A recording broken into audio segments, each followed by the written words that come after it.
नमस्कार दर्शक बंधु। उत्कलीय संस्कृति रे ओषा और व्रतर यथेष्ट गुरुत्व रही। ओडिशा रे पालित हेउथिबा विभिन्न व्रत मध्यरे सुदशा व्रत अन्यतम। ऐश्वर्यर देवी माँ लक्ष्मींकर आराधनार पर्व हेउची पवित्र सुदशा व्रत एवं एही दिन एही पर्व निष्ठा और भक्तिमय परिवेश रे सारा ओडिशा रे पालन करा जायथाय। तेबे जदि कौनसी मासर शुक्ल पक्ष दशमी तिथि गुरुवार दिन पड़ी थाए तेबे सेही गुरुवार दिन सुदशा व्रत पालन करा जायथाय एवं जदि एही दिन विवाह तिथि रही थाए तेबे एहाकु नुआ सुदशा व्रत मध्य कुहा जायथाय।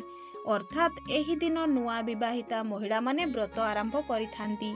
घरर सुख समृद्धि और शांति बजाय रखिबा पई गृहिणी माने एही व्रत को संपूर्ण निष्ठार सहित पालन करिथांती। सुदशा शब्दर अर्थ हेउची सु अर्थ शुभ बा सकारात्मक एवं दशा हेउची 10 अंकर महत्व। एहार अन्य अर्थ हेउची मनुष्यर दुर्दशा को सुदशारे परिणत करुथबा व्रत। तेणु सुदशा व्रतरे 10 पाखुड़ा पद्म, 10 वर्ण मुरुज, 10 मुखी दीप, 10 मुठी चाउल, 10 गोटी हलदी, 10 गोटी मंडा सहित माँ लक्ष्मींकर 10 नाम उच्चारण करी महिला माने एही दिन 10 खिय धला सूतारे 10टी गंठी देई व्रत पूजा करिथांती एवं सेही व्रत को परवर्ती सुदशा व्रत पर्यंत बाहुरे धारण करिथांती। व्रतरे 10टी गंठी देबा समय रे माँ लक्ष्मींकर एही 10टी नाम उच्चारण करिबा उचित। सेगुड़िक यथा प्रथम हेउची लक्ष्मीनारायणी, द्वितीय हेउची कमलिनी, तृतीय हेउची श्रीहरि हरप्रिया, चतुर्थ हेउची पद्मालया, पंचम हेउची कमला, षष्ठ हेउची चंचला, सप्तम हेउची विघ्नेशनी, अष्टम हेउची सिंदूर दलणी, नवम हेउची दुर्गति नाशिनी, दशम हेउची विष्णु पाटराणी। बंधुगण, एही 2024 मसीहारे अगस्ट मास 15 तारिख दिन एही वर्षर द्वितीय सुदशा व्रतटी पड़ुअछि, जहाँकि एही श्रावण मासर शुक्ल पक्ष दशमी तिथि अर्थात 15 अगस्ट गुरुवार दिन सुदशा व्रत पड़ुछि एवं गुरुवार दिन दशमी तिथिटी सकाळ 10:36 पर्यंत रहुछि। आपण जदि सुदशा व्रत करूचंती तेबे चेष्टा करंतु सकाळ 10:36 मध्यरे पूजा समापन करिबा पई एवं सेही दिन महेंद्र बेलाटी सकाळ समयरु आरंभ करी सकाळ 7:08 पर्यंत रहुछि। तापरे द्वितीय शुभ समयटी रहुछि सकाळ 10:20 रु 12:44 पर्यंत। मात्र सकाळ 10:36 मध्यरे आमर दशमी तिथि सरी जाउछि, तेणु एही समयटी पूजा करिबा पई ठीक समय नुहे। सबुठारु भल समय रहिबो आपण जदि सकाळ 5:30 रु सकाळ 7:08 मध्यरे पूजा आरंभ करी शेष करि दियंती। तेबे बंधुगण, एहा तो थिला पूजा करिवार शुभ समय। एबे आसंतु जानिबा आपण से दिन कोन खाइबा अनुचित अटे। आगकू बढ़िबा पूर्वरु आपण माने जदि आम चैनल नूतन दर्शक होइथांती तेबे आम चैनल को निश्चित सब्सक्राइब करि दियंतु एवं पाखरे थिबा बेल आइकन को प्रेस करि दियंतु। बंधुगण, पांजी अनुसारे आपण सेही दिन कलम शाग एवं सिंब खाइबा निषेध अटे। बंधुगण, आपण माने तो जानती माँ लक्ष्मींकर प्रिय होइथाय एही दिनटी। सुदशा व्रतटी माँ लक्ष्मींक पई समर्पित अटे एवं सुदशा व्रतर अनेक गुड़िया नीति नियम मध्य रहिछि एवं एही नीति नियम को मानि आमको सुदशा व्रत पालन करिबा उचित।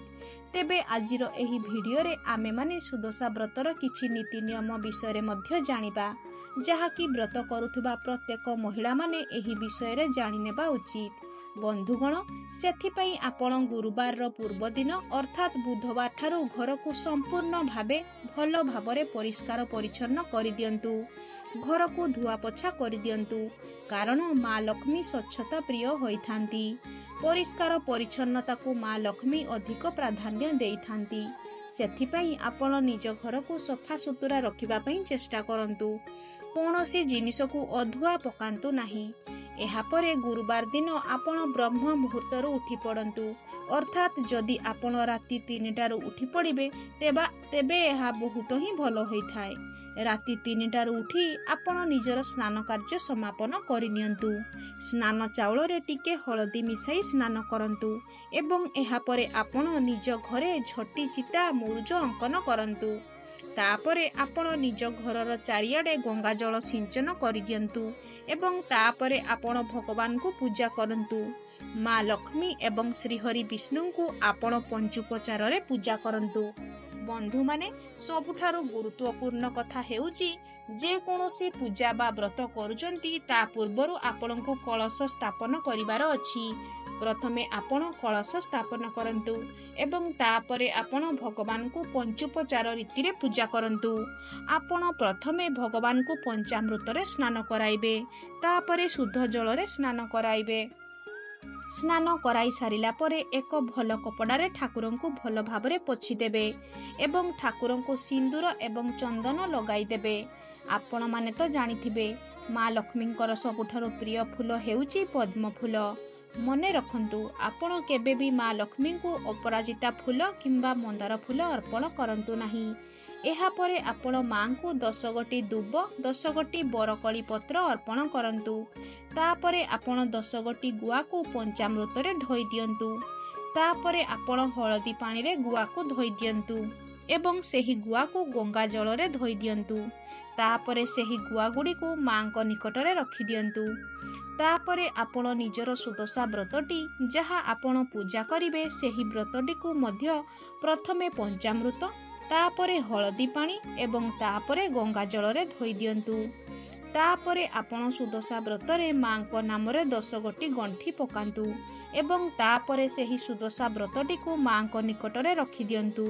एहा परे सेठारे रखिथिबा गुआ एवं व्रत रे आपण चंदन सिंदूर लगाई अर्पण करंतु। आपण व्रत रे जेउ 10टी गंठी पकाइछंती प्रत्येक गंठी उपरे आपण गोटिए लेखाए दुब एवं गोटिए लेखाए बरकली पत्र रखिबे। तापरे 10टी अक्षत मध्य देबे। तापरे आपण भगवान को धूप दीप अर्पण करिवे एवं तापरे आपण नैवेद्य अर्पण करिवे। प्रथमे आपण माँ को पणा भोग लगाइबे एवं सेही पणाटी आपण 10 गोटी जिनिस रे प्रस्तुत करिवे जेपरि कि नडिया कदली छेना घिओ गोलमरीच अदा छेचा गुड़ कर्पूर मिश्री एहीपरि 10टी जिनिस रे आपण पणा प्रस्तुत करंतु एवं गोटिए कदली पत्र रे आपण 10 मुठा करी सेही पणा को अर्पण करिवे। आपण माने तो जानिथिबे सुदशा व्रतर प्रधान जिनिस हेउची मंडा पिठा। प्रथमे आपण कलश पूजा पई 5टी मंडा पिठा करिथिबे।